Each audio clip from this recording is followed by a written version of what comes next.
Hello and welcome back to I Love You Me with Tara Love Perry. This is the 8th and final episode of this series, and we're going to go through the final step of the 7 steps to transformational self-love, which is coming home to authentic consciousness. And we're also going to do a summary of the series and how everything that you've learned, including this episode, can help you transform your life starting today. So welcome back. We've got boom. there. I just want to say boom to that. Yes. Nailed it. We've got there. So we're on the 7th and final episode. So, 7th and final step. Yes. So coming home to authentic consciousness and who we really are. So is that the culmination of the 6 previous steps? It's actually, yes it is. And it's also a command.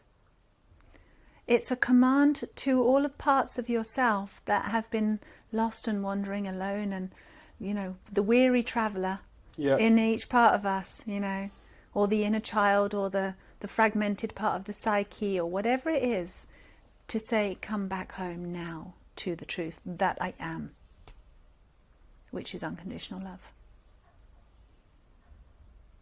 And that's what it needs. That's what happens. That's what needs to happen.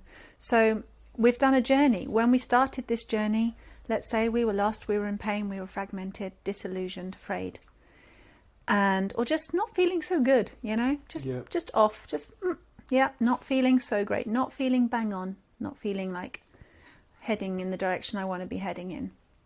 And so that's the beginning of the journey. And here we are at the end, being able to look back at the journey and understand why everything happened the way it did. It's that massive moment of realization that has multiple layers to it, multiple pages to the story, multiple chapters to our lifetime. And we start to be able to see why it all happened, what else was going on. The other situations around us are now viewed in a completely new light. Somebody that we thought was, the bad guy no longer looks like that anymore. We're looking through the eyes of love. Everything looks transformed. And so it's being able to see back along the path that we've just come through the 7 steps or through the 6 previous steps, and for it all to come back into making sense, for it all to, when you have click, click, click, whoa, and you just have those ripples of realization as your psyche just upgrades and updates, right? Your new perspective, whilst your brain is still downloading and getting rid of the old programs, and you're just going, whoa, oh my goodness, that's why that happened. That's why I felt like that. Actually, that can go now. I no longer need that to happen. I no longer need to keep that as part of my reality. Does that make sense? Yeah. So it's reassessing, reevaluating, and it's not just a mental analytical process. It's not that at all. It's realization. It's that awakening of awareness, reorganized perception. And simultaneously, it's not just the end of the spectrum. Say, okay, I've done those 7 steps. Now I've stopped. Now I'm good. It's also that the 7 steps complete a cycle. It's not a linear path and you go, that's it, I've done that path. It's a cycle. Like with everything, it's you tie up the loose ends, you make the ends meet, and you understand the bigger picture. You understand the greater nature of yourself and of life, and you can start a new cycle. It opens up the next part of the awareness that needs to be cleaned, the next part of your life that needs to have some love in it. Right? It's like if you clean a room in your house. Are you done cleaning? No, you move on to the next one. You move on to the next one. You go, right, now I can see where everything is. Now I know how to orientate myself. Now I know how I can, be more creative or productive in this space. Right, let me go on to the next room. It's like that. So do you feel that not in a sense, but literally, coming home is coming home to who you're really meant to be? Yeah. When you remove the mask of kind of what life and circumstances told us we so should be. Yeah. It's a bit like if you look in the mirror and all you can see is the dust and the dirt and the disfigured, dysmorphed version of you, and you think that's who you are because you don't realise it's dirt that's getting in the way. Can you imagine that? Yeah. And then all you do is you get your cleaning cloth and you start, and how do we clean as well? Right? It's like my cleaning sound effect. Amazing. It tends to be, you get the cloth and you start doing this, right? It's a cyclical, let me start cleaning that mirror of my awareness. And as we start to clean, we start to reveal, oh, that's what I really look like. Start to clean a bit more. Oh my goodness. I thought that big smudgy mark there was me. Oh no, it's gone. Oh, something else is there. Wow, something really beautiful. I hadn't seen that about me before. Start to clean some more. And literally we're just cleaning that window of perception upon which we see our soul, upon which we see who, our identity, our true identity. And it's a really enlightening, amazing process. So yeah, you're just removing the dust. What's already perfect is right there. There is no best version of you. There is you being perfect and you not seeing your perfection because of all the dust and dirt that's in the way. And all that needs to happen is the cleaning. Yeah, that makes right? sense. There is no best version. I want to vomit and rip my own tongue out of my mouth when I hear people saying that. Sorry. I can't bear it. It's like, that's painful. I'm going to create myself. I'm going to create my new identity. This is the old me. This is the new me. I don't like the old me. I want to make a better me. No, I'm not happy with this me today. I'm going to make a better me for tomorrow. I'm like, oh my God, stop it. That's just painful. That's torture. That is total misunderstanding and not appreciating what you've actually been given and who you really are. That's false teachings right there. I just want to wipe that away. I'm sorry, please forgive me that you've had that doctrinated into your brain that there is a better version of you that you should strive to be. Honestly, just, yeah. Because that is trying to convince people that that's something outside of you again. It's seek this better version of yourself in the same way we were saying earlier in the series. Seek enlightenment, seek this, seek that. When in fact, it's actually within. Yeah, you are it. Open up. And you are it. Yes. You are the present that has been given to you and to this planet. And if your parents didn't realise the gift that they were given when you were everything they wished for, essentially. If they unpacked you and saw who you really are and really listened and really saw the beauty in you, your parents would realise that you were everything that they could ever wish for, and it came packaged as you. And that you are the reflection of them that they always wanted to see in the world. Yeah. Right? That's what children are. They are a blessing, they are a gift, and we all come as a gift to our parents to say, this is what you wished for, this is what you wanted to see. But we don't belong to our parents. And if they don't receive the gift that we are, or the world hasn't, rolled out the red carpet for you and recognized you and received you for who you are and what you've got to bring, it's like, that's our job. We need to take that responsibility and say, okay, that's my job to do that. I need to be special to me. I need to be my own gift. And I need to be the one to receive my own gift, because this present of my existence, this moment now, is mine and only mine. How important do you think people trusting themselves is in this? I think if you step? can't trust yourself, what can you trust? Where are you putting trust? And trust is so important in life. Trust is so important in, if you don't trust the ground, you would never put your feet on it. And this is what happens to people who live in earthquake zones. It's like they stop being able to trust that the ground is a safe, solid place. If trust is broken in a relationship with your family, with your beloved, your trust in relationships, your trust in other human beings gets broken. And it's a bit like sooner or later you've got nowhere left to go. Nothing is trustworthy. And you only have yourself. So it can be the last thing that you do is learn to trust yourself out of a last resort because nothing else is trustable. Or it can be the first thing you do when you realise that when you trust yourself, you can then trust yourself to go anywhere in life, go into any relationship, go into any situation. And because you trust yourself, you're not dependent on trusting anything else around you. You bring that trust with you. You trust your perception, you trust your decisions, you trust your senses, you trust your awareness. Does that make sense? Yes. It's like you bring the light with you wherever you go. You bring the strength with you wherever you go. So you're not dependent on anybody else being trustworthy. You also talk about embodying your truth. What do you mean by that, embodying your truth? So I guess first of all you have to say, well, what's truth? And everybody says truth is subjective. And yes, there is the logical, rational, factual evidence of truth. Yeah. The dog is black. You are a male, for example. Truth, fact, Yeah. black and white. But then there is also the non-perception truth, the truth that permeates everything. And that is, it comes back to that omnipresence, that absolute isness of creation, of source. However, there's all of the different spectrums of realization in between that.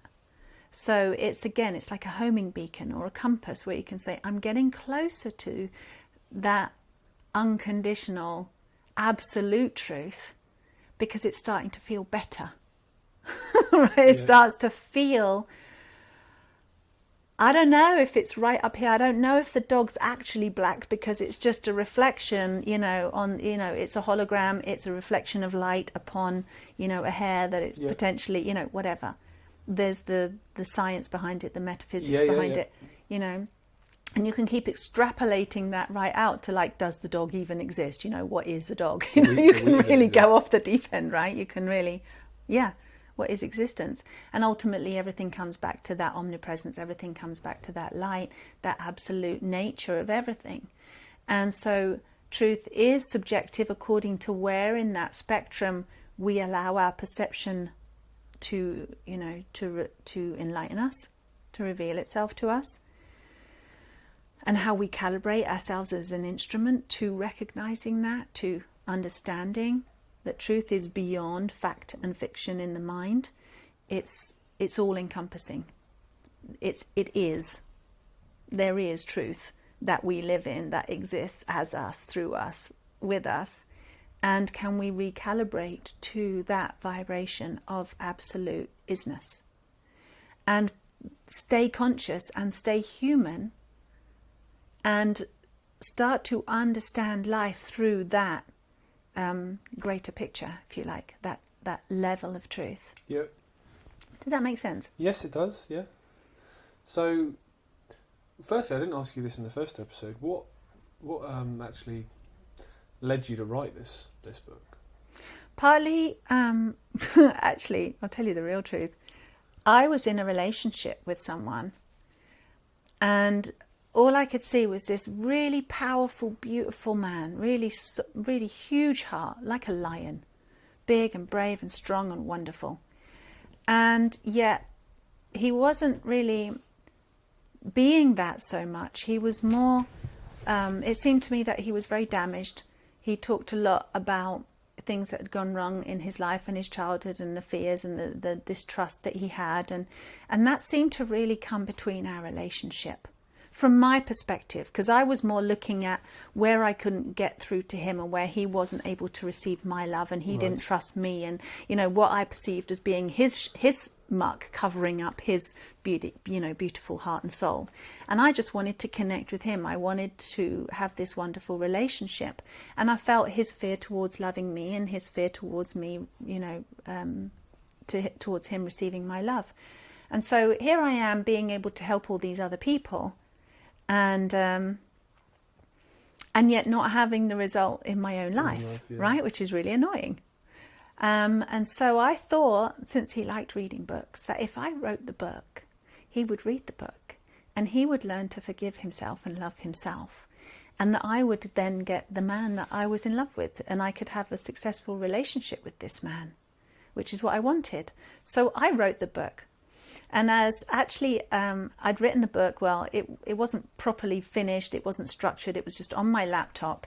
And we had got to a point in our relationship where all kinds of promises were made, and talking about getting married and being together forever and all the dreams coming true.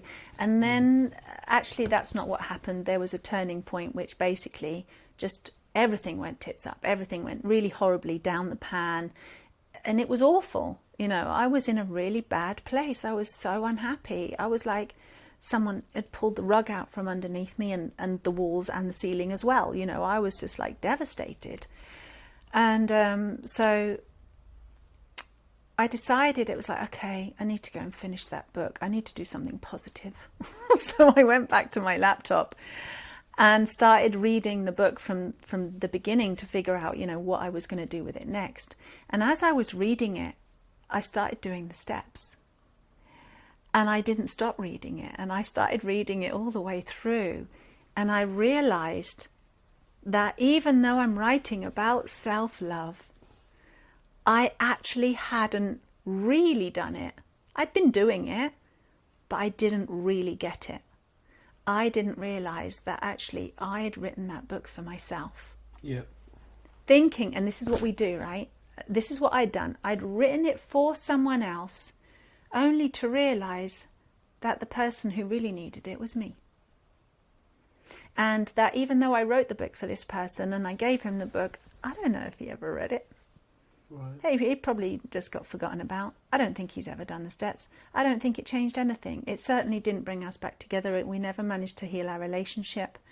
And he's where he is and I am where I am. But what I did is I realized that this book changed my life, which is ironic because I wrote it. I bet that's more common than you think, though. I think it's really true. I think that we end up teaching the thing that we most need to learn ourselves. And I really had a horrendously low self-esteem, zero confidence, hated myself, thought I was worthless and nothing and ugly, and I just shouldn't even exist on this planet. I really thought I was on the wrong planet. I was like, what am I here for? It didn't make any sense to me about being alive. I wanted to go back to spirit, go back to that nice light, go back to the love. I could not relate to being a human being. And it didn't help being really psychic as well, because I didn't realize how psychic I was as a kid, because everybody's telling me everything's fine, and I know it really isn't. And because I could see through people more than they could see about themselves, and then they were denying that, it felt like everybody was lying to me. So it felt like every single human being that I interacted with lied to me, and that therefore it must be my fault. I must have done something. I mustn't belong here. And so reading that book was like, I had to go and face my own darkness. I had to realize it wasn't me that didn't feel lovable and couldn't receive love. It wasn't my partner that was the damaged one that couldn't receive the love and didn't feel worthy of being loved. It was me. It may have been him as well. I think it's still him. But instead of pointing the finger at him, it was like, no, this is me. He's my mirror. He was my reflection. So you did something that a lot of people don't do, is just take their own advice. I took my own advice. I took my own medicine. Very much so. And I still take it almost daily, almost every single day. I will connect in with myself and breathe and say, hello, me. I feel you. I love you. And what needs to happen? What needs to be cleared today?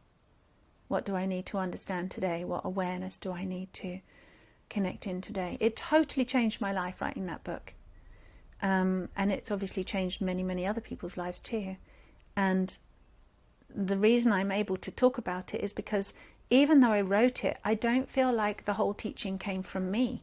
Yes, it came from an experience of seeing like many hundreds of clients, like I said, doing the soul readings and being able to see the disharmony and what wanted to happen, and then being able to resolve the disharmony so that people could fulfill their potential and heal their relationships and, everything else. But it took on a whole new level when I actually started to fully understand it and embody it myself. And then I could deliver this message, which feels much bigger than me. This is not new information. I feel like it's more channeled through you. Oh, absolutely. Yeah. I mean, I'm not the first one to say, you should love yourself. Yeah. I'm not the first one to say breathing is really good for you. I'm not the first one to say, time to be responsible for you. It's just that, and even the Ho'oponopono method, I'm sorry, please forgive me, I love you, thank you, right? That came out in a book around the same kind of time that I was learning this and having this information come through, being channeled. And but for me it was like, it's much more than that. The Ho'oponopono, great, I mean, that's an ancient Hawaiian prayer, like it's 10,000 years old apparently. So, forgiveness isn't something that came through with Christianity or Catholicism. It's not something new. This is ancient. Love always was and always will be. It's not a new concept. It's just that the way that this recipe, if you like, has come through, I find to be so incredibly perfect. I didn't make it up. I didn't just go, oh, that would be good with that and that, and that's what I'm going to dish out to people, and ka-ching, thank you, here's my book. It's so much more than that. It's like, this is a recipe for healing anything. And I've practiced it on many, many things. I sorted out arthritis in my hip using it. I've used it for loads of things. Healed my heartbreak, healed my relationships with my parents, cleared up so much conditioning, transformed my own life. There's not much I feel afraid of anymore. I've healed my addictions to smoking. I've stopped, being afraid of water. Lots of things have just healed. And the healing that I've seen in other people's lives from using this method, it often gets called miraculous, because it keeps doing things that you think, how is that possible? And it's like, well, love makes it possible. It's fascinating to see somebody talk about these subjects that actually lives by it, because I think a lot of people in every avenue, but a lot in the alternative, it's do as I say, not as I do. They write something or they speak about something, but they don't live their lives in that way. Yeah. So just to close up then, I mean, if you had to summarise this series and these steps and how they can be applied to any given situation that somebody might find themselves in, maybe a couple of clients that you might have had over the years, or people that have read the book, that from different circumstances that have come to the same kind of conclusion of doing the steps, rebalancing, reconnecting with themselves and experiencing that transformation. How would you summarise that to somebody watching this for the first time? I would say that it's very simple. I Love You Me takes you from pain to bliss. It bridges the gap. So for me, that place I was telling you about when I was a kid, and I felt like everyone was lying to me and I didn't belong, and super sensitive, completely, didn't feel like I belonged here, no self-esteem. None of that happens anymore. Like, I feel more purposeful, more aligned with who I am and my, destiny on this planet than ever before, ever. I don't have those same insecurities. It's bridged the gap for me. And I grew up with meditation. Remember, with the Guru, I grew up meditating. I learned the techniques from my master at 23. That was everything to me. But what this does is it's more than the meditation can give you, in my experience, right? Because here I am putting my awareness inside into my heart, feeling the love, feeling the bliss, and then opening my eyes and I'm back in the reality again that I was in before. So for me, meditating was just like this nice little peaceful place where I would just go, like the harbour, and this peaceful place, and then come back out and deal with life. And yes, it did have an impact because I was bringing more of that peace into my life, but there was just too much mess and too much of me that I didn't understand. And the same problems existed. And so with this method, it enabled me to bridge those feelings of not belonging here on this planet, not feeling at home here, right? Talk about coming home. Didn't feel at home here. And felt completely worthless, and many times in my life was totally suicidal. I was totally suicidal at 14, suicidal again at 24. I'd been ill for a long time. I was a mess. I was not in a good place. And it bridged that gap between the mortal physical world and the spiritual world. So you didn't have to just choose one or the other, to be spiritual or not to be spiritual, to be practical. I Love You Me is practical and spiritual and everything in between. It bridges the gap. It basically just closes all gaps. You have a hole inside, I Love You Me will fill that hole. Because you're learning how to clean out what's not right for you and allow back in what is right for you. And come whole and come home. So it just makes everything that's disharmonious come back into harmony. A mental, emotional, physical, spiritual, anything. It works on a one-to-one level, so you can, or oneself, like I can do I Love You Me with myself. I Love You Me works as a one-to-one coaching practice. So I have facilitators that I've trained. We've got facilitators in 11 countries at the moment around the world, some of them still trainees, who can do one-to-one I Love You Me sessions with people and guide you through a process so that empowers you to heal yourself whilst being seen, heard, held, loved by another human being, just being a human being with you. They're not therapizing you. Right? They're not there to fix you. They're engaging in a conversation of love with you and empowering you to have that conversation of love with yourself. Yeah. So they're not responsible for your healing. You become the empowered one. You're the one that has the conscious journey. You're the one that comes out more enlightened. You did it, right? They don't take power away from you. I Love You Me also works in big groups of people. I've done really big workshops where everyone in that room is having an incredibly transformational, deeply personal experience, yet we're having a collective experience as well. It can be done in person, it can be done online, even just reading the book. You just read the book and it takes you through a journey. So it's really, I don't know what it can't do yet, to be honest. It's a really amazing and powerful gift that's been given to me. And I just know that the best thing to do is to just make sure that as many other people can have access to it as possible. And I just want to put in a disclaimer. Just because I teach this does not mean I think I'm perfect and I've got it all down and now I love myself and I'm done and dusted. I don't think it ever stops. No. Because this sense of me, I love you, me doesn't stop here where my skin stops. Right? Me is an energy. I am an energy. And I am, like I said, a drop in the ocean of humanity. My consciousness is a drop in the ocean of the collective consciousness. So I can have a little impact of me being me. It's a great impact. It has ripples. However, I am also the ocean. I'm not just the drop. You are also the ocean. You're not just the drop. We all carry the collective history within us. Does that make sense? Yeah, well, using the analogy of the ocean, where does the droplet end and the ocean begin? Exactly. So, does love ever end? Does this cleaning process ever end? Does evolution ever end? My response to that is, well, I haven't seen that. I haven't seen that there's an end. It's an infinite journey.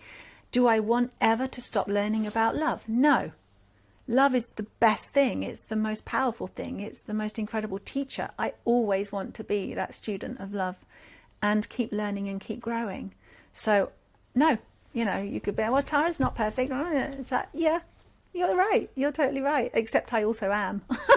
I think true perfection is imperfect anyway. And it is, and it depends on our eyes of what we choose to see in another person as well. It would be very easy to point the finger and go, "Oh, Terry, you're not doing it right." And it's like, okay, well, what's that reflecting back to you? You take responsibility for you. I'll take responsibility for me. Let's communicate with each other. Let's reflect beautifully. And this is wonderful in relationships, by the way, to use the I Love You Me method in a conversation for resolving conflict or for healing a relationship is amazing. Saved marriages, transformed loads and loads of relationships. Like I said, healed cancer, it's healed long-term illnesses, PTSD, all kinds of trauma. It's done so much. Well, hopefully people watching this, I'll say that sounded really wrong. I was going to say hopefully people watching this are going through one of those. Hopefully they're not. No. But hopefully people watching this get that out of it and can take away from this series. I've had the best time talking to you for the last 3 days and getting an education on the book. I enjoyed reading the book, and this is a subject, as you can tell, I'm very passionate about and want to keep learning. Yeah. So thank you very much for doing the series with the channel. And it's a total pleasure. Just share this with more people. I would say just take it and share it. Give it to more people. Keep passing on the message. Learn it yourself. Learn I Love You Me for yourself. Practice it. Embody it. Pass on the medicine. Thank you. Thank you. Thank you very much for watching this programme. This has been another Ickonic original series, I Love You Me with Tara Love Perry. We hope you've got something from this series and you can take some of these skills and apply them to your life today. Thank you for watching again, and we will see you soon.